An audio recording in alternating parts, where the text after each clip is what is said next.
Alright guys, so welcome to another video. My name is Daniel and I'm an outdoors YouTuber. But today we're not making an outdoors YouTuber video because I also a career advisor.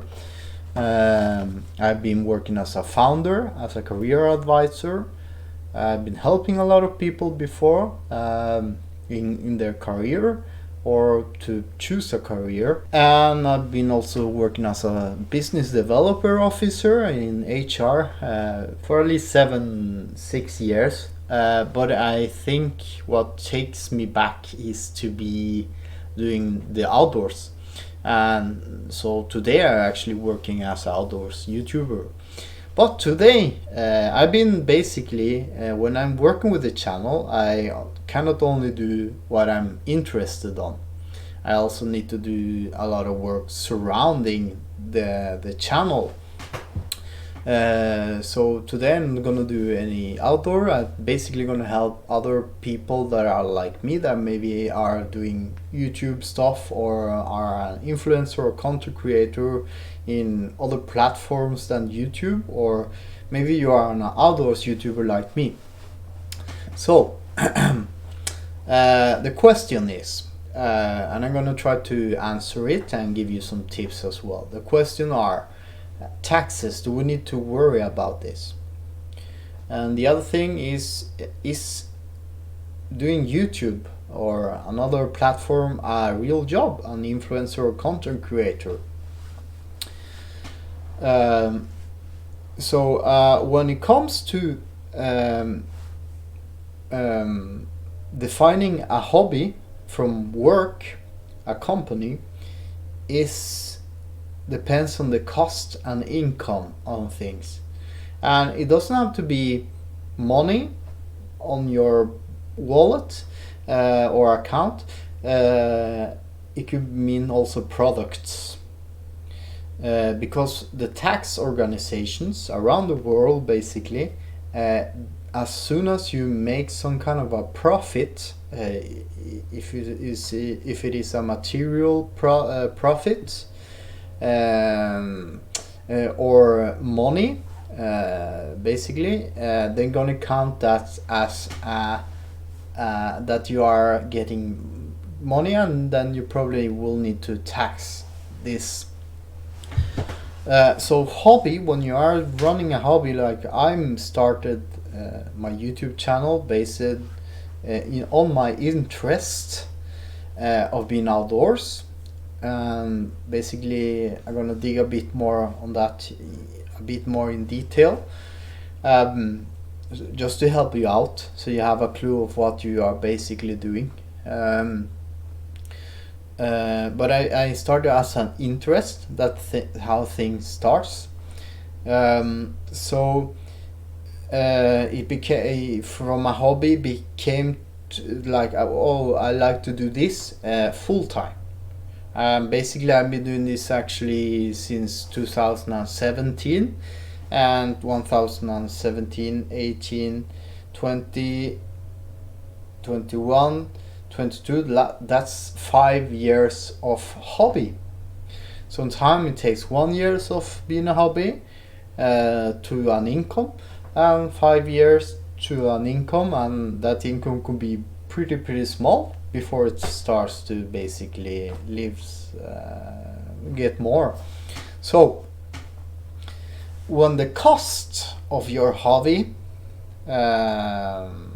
goes down and the income is above, you have to look at this in a objectively place yourself here, looking down to you as a objective helicopter perspective, third person perspective, because you need to think about with brand new eyes how the taxes company basically see it.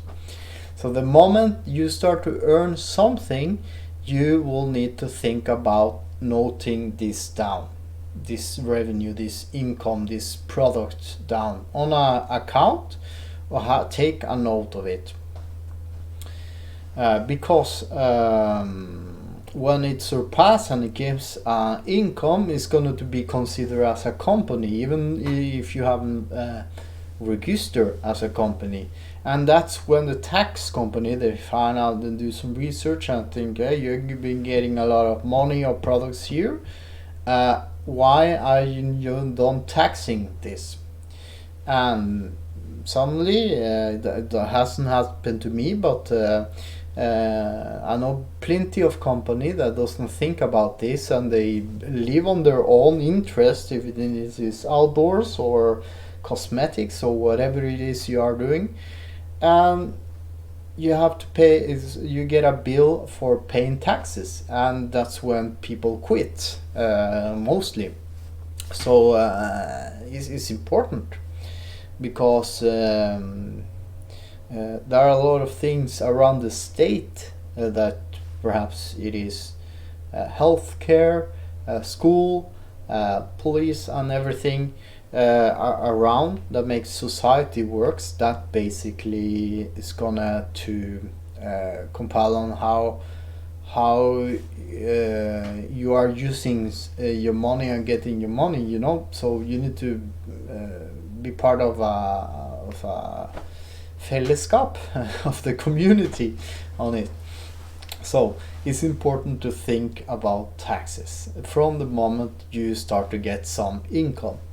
And I'm going to help you with that a bit, because when you get a bit of income and you start to think about taxes, you need to have some kind of account, and you need to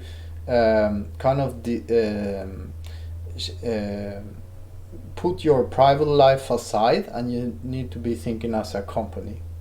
So even if you work at home, in the future, if you get a lot of stuff, you might need to think apart from what you are doing in the company as a own company on your name, apart from everything that you are doing. Otherwise, you're gonna get problem with the tax stuff. Well, so if you have an account that your money comes in, you need to be having some organization of it on what it comes, so you can actually tell the tax company how what you are expected to do some income. I know that Google, for example, when you register and you want to monetize your channel for the US, you're gonna need to fill the tax form, and Google's gonna take money from your US viewers. However, if you live in the UK, you're gonna need to be paying taxes to the US, and you're gonna need to be paying taxes as well in the UK. And the way you do it is basically, or here in Norway, if it says Norway and US, the Google takes taxes from my US viewers, and then I have to pay taxes to the Norwegian place that I'm living in, on all other things that you do.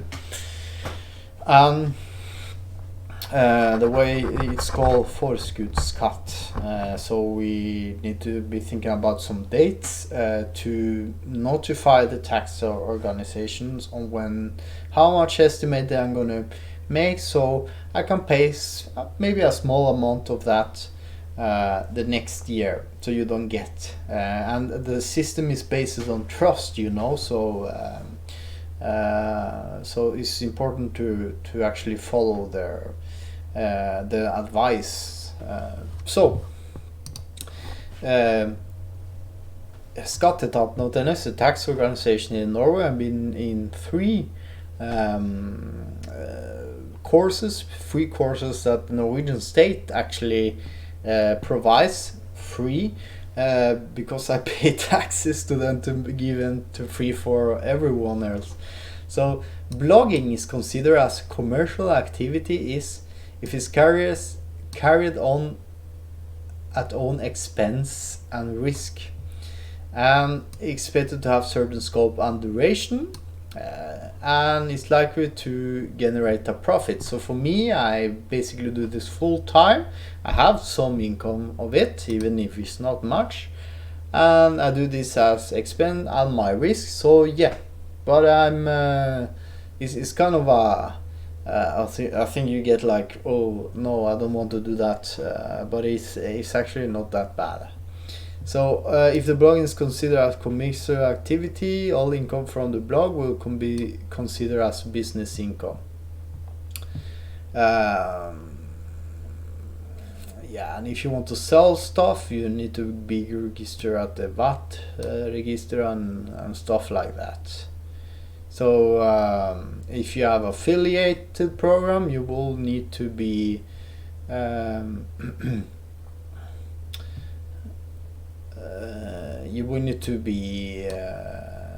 giving the tax organization some information on what you do, so they know that you are paying tax, because it's a law, it's a tax law basically around the world, not only Norway, but I think it's in the most countries you have to pay taxes for what you're doing. That's super important actually. So that's a thing. Now,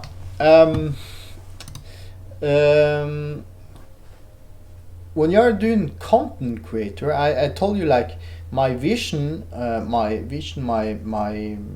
goal of my channel is to make memories that I can remember, and that's what I'm basically doing. Now the videos on my channel sometimes are sponsored, sometimes are like this, other times are big happenings that across Norway through hike, more of a expedition, more things that you real plan. So that's my vision, to make memories that I can remember, because I really love the outdoors. So around that is a lot of stuff to think about, and I'm a career advisor. I have a tool here. Around that you have to be thinking about finances. You have to be having some kind of education. So education for a content creator, and you can actually see it here as well. You can do advertisement and schools. You can do communication, founders. There are a lot of education that can go with just being an influencer or a content creator. So you can build your company and your brand. You know what you're doing. Let's say you are a good baker with cakes and you do a lot of good stuff. Maybe you can do some kind of a cooking education that surrounds that also impacts the value of having an education. And it depends, you know, how much desire you have to have an education, or and how the level of what you have from experience and everything.